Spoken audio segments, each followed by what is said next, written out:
Hello बच्चों, स्वागत है आपका अपने चैनल एसआरएस लर्निंग में। बेटा ये आपकी हिंदी की कार्यपत्रक है 8th क्लास की। ठीक है बच्चों, जो आपकी डेट है वो है 19 नवंबर 2020। ठीक है, ये बेटा लिख लेना। तो इसमें आज हमारा क्या है, कबीर की साखियाँ चल रहा है। जो हमारा चैप्टर जो है ये अंतिम उसकी साखी है। तो हम पढ़ना शुरू करते हैं कि बच्चे, अब तक हम कबीरदास जी की 4 साखियाँ पढ़ चुके हैं, जिनमें उन्होंने जीवन से जुड़े आचरण, व्यवहार, आदर्शों की चर्चा की। आज हम कबीर की साखियों से इस पाठ की अंतिम साखी को समझने का प्रयास करते हैं। जो ये कौन सी है, ये अंतिम साखी है। क्या है?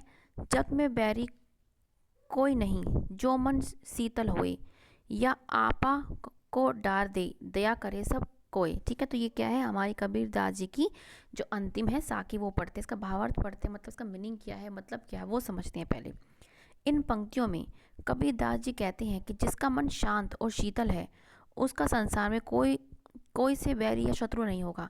मतलब जो इंसान जो बिल्कुल शांत है, किसी से वो कोई कुछ नहीं कहता, ना अपशब्द बोलता है और शीतल है उसका मन, वो क्या है, उसका इस संसार में कोई बैरी नहीं होगा।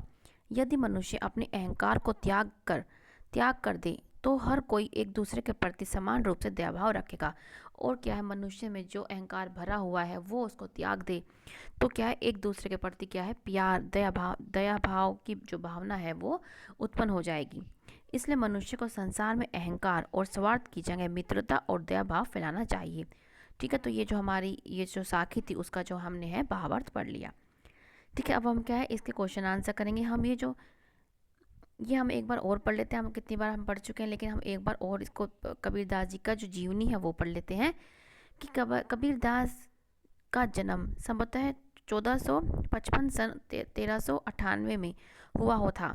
जनश्रुति के अनुसार उनका जन्म एक विधवा ब्राह्मण की गर्भ से हुआ, जिसे लोग लाग के भैग से उनकी जो माँ थी उन्होंने उसको त्याग दिया। एक जुल्हा दंपत्ति को वे लहराता नामक तालाब, कौन सा, लहराता नामक तालाब के किनारे पड़े हुए मिले, जहाँ से उन्होंने उनको ले लिया और उनका पालन पोषण किया, और यही किया इनके माता पिता कहलाए गए। इनके नाम थे नीमा और नीरू। कबीरदास की जो मृत्यु थी वो 120 वर्ष की आयु में संभवतः 1575 में मगहर में हुई थी। तो ये क्या है, हमें कबीरदास जी के बारे में बता रखा है कि इनकी जो माँ थी वो विधवा थी और उन्होंने लोक लाज की डर से क्या है, उन्होंने अपने बच्चे को त्याग दिया था और एक जुल्हा ने उनका क्या है पालन पोषण किया, और वही क्या है उनकी माता पिता कहलाए। तो हमने ये पढ़ लिया। अब हम इसके क्वेश्चन आंसर करेंगे बच्चों। इनके क्वेश्चन आंसर हमने आपके करे हुए हैं। ठीक है बच्चों, अगर वीडियो पसंद आ रहा हो तो लाइक जरूर कीजिएगा। पहला क्वेश्चन क्या है कि प्रस्तुत पंक्तियों के अनुसार मनुष्य किस प्रकार दूसरों का बैरी या दुश्मन बन जाता है। तो क्या है, मनुष्य अपने अहंकार के कारण दूसरों का बैरी बन जाता है। बैरी मतलब बैरी के बराबर ये भी लिख सकते हैं स्लैश डाल के, शत्रु। ठीक है, कि मनुष्य अपने अहंकार के कारण दूसरों का बैरी या शत्रु बना लेता है अपने आप को। ठीक है, कि मतलब उसके अंदर इतना अहंकार भर जाता है कि जो दूसरे लोग हैं मतलब वो उसको अपना मित्र नहीं बना पाते। ठीक है, अब हमारा दूसरा क्वेश्चन कौन सा है कि दया भाव से आप क्या समझते हैं। जो ये वर्ड है दया भाव, इससे आपका क्या मतलब है, मतलब इसका भावार्थ क्या है, इसका मतलब क्या है, इसका क्या है कि अपने अहंकार और स्वार्थ को त्याग कर दूसरों के लिए कुछ करने की भावना को क्या कहते हैं, दया भाव कहा जाता है। क्या कहा जाता है, दया भाव। ठीक है, तो ये हमारा क्वेश्चन ये हो गया। अब हमारा नेक्स्ट क्वेश्चन कौन सा है कि इस साखी में से हमने क्या सीखा। जो हमने ये साखी पढ़ी है कि जग में बैरी कोई नहीं, जो मन शीतल होए, या आपा को डार दे, दया करे सब कोई। तो इस साखी से हमने क्या सीखा। ठीक है, तो हमने क्या सीखा ये भी आपके लिए रखा है कि इस साखी से हमने यह सीखा कि हमें अहंकार का त्याग कर सब लोगों से प्रेम से बोलना चाहिए और स्वार्थ की जगह मित्रता और दया भाव फैलाना चाहिए। तो क्या है, हमने इस साखी से हमने ये जो है सब कुछ सीखा कि हम प्रेम से हमें रहना चाहिए, तो अहंकार हमें क्या है अपना त्याग देना चाहिए। हमारा जो लास्ट क्वेश्चन है वो क्या है कि गतिविधि है। ये क्या है, कबीर की साखियों में से आपको सबसे अच्छी साखी कौन सी लगी और क्यों लगी, लिखिए। जो आपने अब तक की 5 साखियाँ पढ़ी हैं उसमें से जो आपको अच्छी लगती हो वो आपको साखी लिखनी है। ठीक है, ये बेटा टोटली डिपेंड करता है आप पे कि आपको 5 में से कौन सी साखी अच्छी लगी है वो आपको लिखना है। जो मुझे अच्छी लगी वो मैं आपको बता देती हूँ। क्या है, मुझे ये अच्छी लगी कौन सी कि कबीर घास न निंदिए, जो पाँव तलित होई, उड़ी पैर जब आँखों में, हरी दुहेली होए। इसका मतलब क्या है, जो हम पहले ही पढ़ चुके हैं कि इन पंक्तियों में कबीरदास जी चेतावनी देते हुए कहते हैं कि हमें घास को, जो आप सोचते हैं कि घास तो ऐसी छोटी सी है, उसको भी क्या है, कमज़ोर, छोटा या बेकार, ये बेकार नहीं समझना चाहिए, मतलब समझना नहीं चाहिए और अपने पैरों तले रोना नहीं चाहिए।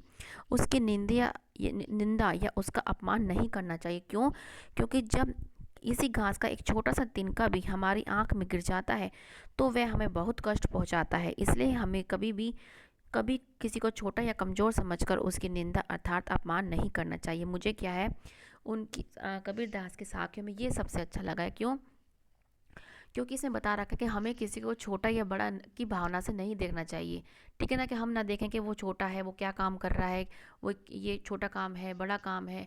हमें ऐसे समझ कर किसी की भी हमें क्या है, निंदा नहीं करनी चाहिए। ठीक है, तो हमें जो ये पढ़ाया जाता है बच्चों, इनको हमें अपने जीवन में अमल भी करना चाहिए। ये नहीं कि सिर्फ हम पढ़ रहे हैं बस हमने छोड़ दिया, नहीं, हमें इसको अपने अंदर इनके अनुसार हमें अपना व्यवहार में भी चेंज लाना चाहिए, क्योंकि ये बहुत अच्छे विचार हैं। ठीक है, तो मुझे क्या ये अच्छी लगी, आपको जो अच्छी लगी हो बेटा वो आपको लिखनी है। अगर ये अच्छी लगी आपको तो आप ये लिखना। ठीक है बच्चों, तो बच्चों ये हमारी आज की 8th क्लास की हिंदी की वर्कशीट है। बच्चों अच्छी लगी हो तो लाइक का बटन ज़रूर दबाइए, क्योंकि आपके लाइक का हमें बेसब्री से इंतज़ार रहता है। और बच्चे, अगर आपने अभी तक चैनल को सब्सक्राइब नहीं किया है तो बच्चे अभी जाइए और सब्सक्राइब करके आइए। ये आपकी तरफ से हमारी गुरुदक्षिणा भी होगी और हमारी हेल्प भी होगी। ठीक है बच्चे, और हम मिलते हैं आगे की वर्कशीट के साथ। और अपना बच्चे ध्यान रखिए, कोविड-19 से बच के रहिए, अपने आप को भी और अपने पेरेंट्स को भी, घर वालों को, बाहर वालों को, सबको कैसे आप उनमें अवेयरनेस फैला सकते हैं कि हमें मास्क का उपयोग करना चाहिए, हमें 2 गज दूरी का ध्यान रखें, और कहीं बाहर से आए तो सैनिटाइज, और अपने हाथों को क्या है, हम नियमित रूप से धोएं। तो इस प्रकार आप अपना भी और अपने घर वालों का भी, प्रियजनों का भी आप ख्याल रख पाएंगे। ठीक है बच्चों, अब मिलते हैं आगे के वर्कशीट के साथ। हमेशा खुश रहिए बच्चों और पढ़ते रहिए और कोविड-19 से बच के रहिए, और हमारा चैनल प्लीज़ सब्सक्राइब करते रहिए। बाय बच्चों।